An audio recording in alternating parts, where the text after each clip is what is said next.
Elle a été rendue en grande pompe aux Afghans il y a 3 mois. Dirigée jusqu'ici par les Américains, la prison de Bagram, près de Kaboul, est désormais sous contrôle des forces afghanes. Sauf pour une 60aine de détenus, en majorité des Pakistanais. Ils sont les derniers oubliés de cet enfer. Le frère d'Abdul Razak était en pèlerinage en Irak quand les forces britanniques l'ont arrêté, le soupçonnant d'être un terroriste, et envoyé à Bagram. C'était il y a presque 10 ans, et depuis, il l'attend. La situation dans la prison de Bagram est terrible. Mon frère me dit que lorsqu'il veut prier ou discuter avec les autres détenus, il est puni et part en isolement 15 jours. Et quand il demande pourquoi on le punit, ils lui répondent qu'il a fait une faute il y a 4 ou 5 mois.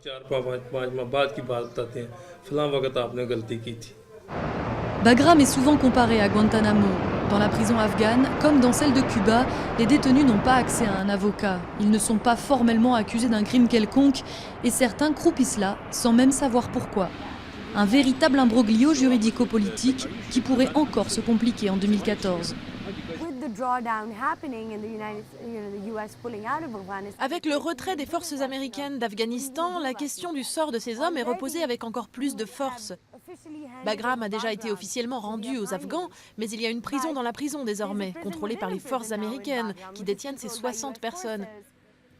C'est ce qu'on veut dire quand on parle d'un trou noir juridique. Ces personnes n'ont accès à aucun tribunal.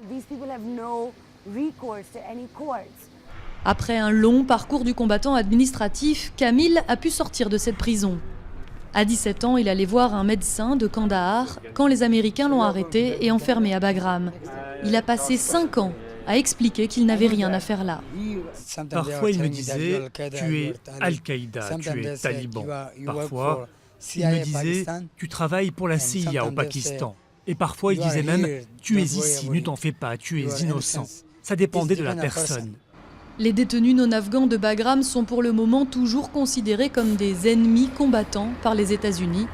Dans 1 an et demi, l'essentiel des 65 000 soldats américains quitteront l'Afghanistan sans que personne ne sache ce qu'il adviendra de ces prisonniers.